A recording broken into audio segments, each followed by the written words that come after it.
Security ജീവനക്കാരെന്ന് പറയുന്നത് നമ്മൾ സാധാരണക്കാർക്ക് പോയി പന്ത് തട്ടാനുള്ള ആളൊന്നുമല്ല.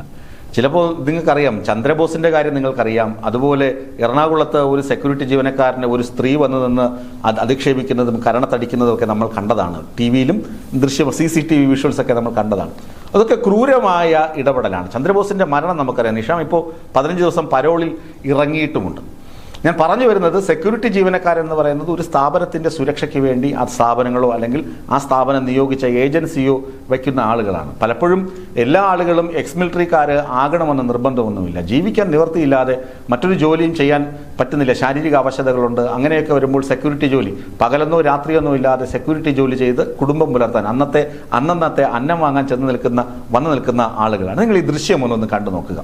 ആ മുഴുവൻ നിങ്ങൾ കാണണം. ഞാൻ മാസ്ക് ഒന്നും ചെയ്യുന്നില്ല, 1 മിനിറ്റ് ഉള്ളൂ ആ ദൃശ്യങ്ങൾ മുഴുവൻ കണ്ടു നോക്കുക.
ദൃശ്യങ്ങൾ കണ്ടല്ലോ നിങ്ങൾ. അതിൽ നിന്ന് നിങ്ങൾക്ക് എന്താണ് മനസ്സിലായത്? ഒരാൾ വരുന്നു, അയാളുടെ പേര് അഖിൽ മുഹമ്മദ് എന്നാണ്.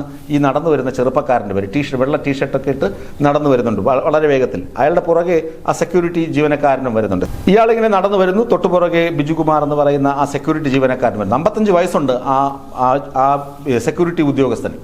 അദ്ദേഹം വന്നിട്ട് കാറ് പാർക്ക് ചെയ്തിരിക്കുന്നത് നിങ്ങൾ ആ ദൃശ്യങ്ങൾ കണ്ടു കാണുമല്ലോ. കാറ് വല്ലാത്ത രീതിയിലാണ് പാർക്ക് ചെയ്തിരിക്കുന്നത്. ഈ വാഹനം പാർക്ക് ചെയ്യുന്നതുമായി ബന്ധപ്പെട്ടാണ് പലപ്പോഴും സെക്യൂരിറ്റി ജീവനക്കാർക്ക് പ്രശ്നങ്ങൾ ഉണ്ടാകുന്നത്.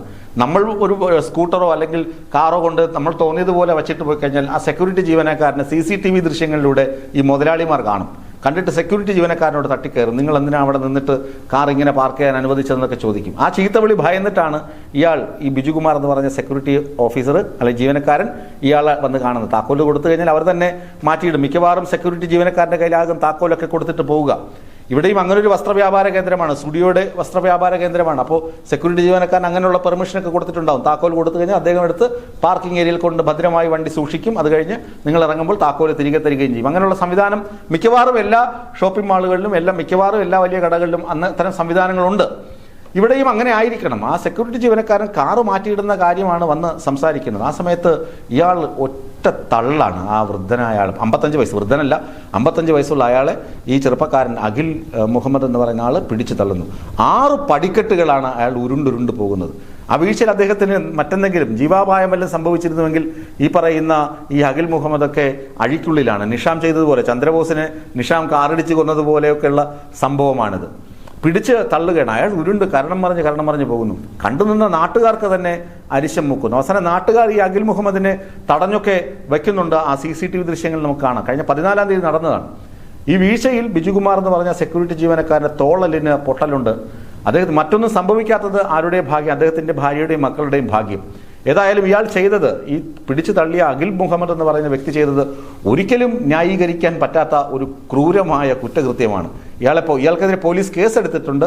മേൽനടപടികൾ ഇതുവരെ സ്വീകരിച്ചിട്ടില്ല എന്നാണ് അവിടെ നിന്നുള്ള വിവരം. പോലീസ് ഇതിനകത്ത് ഉണർന്ന് പ്രവർത്തിക്കണം. ഇങ്ങനെയുള്ള ഈ തെമ്മാടിത്തരം കാണിക്കുന്ന ആളുകൾക്കൊന്നും കുട പിടിക്കാൻ, ഏത് ഉന്നതന്റെ വീട്ടിലുള്ള ആളായാലും അല്ലെങ്കിൽ ഏത് ഉന്നതകുല ബന്ധം പറഞ്ഞാലും ഇമാതിരിയുള്ള ആളുകളെയൊന്നും ഇങ്ങനെ കയറൂരി വിടരുത്. നിയമം അനുശാസിക്കുന്ന ഏറ്റവും പരമാവധി ശിക്ഷ ഇവർക്ക് കിട്ടുന്ന തരത്തിൽ നടപടി സ്വീകരിക്കാൻ അടൂർ പോലീസ് തയ്യാറാകുമെന്നാണ് പ്രതീക്ഷ.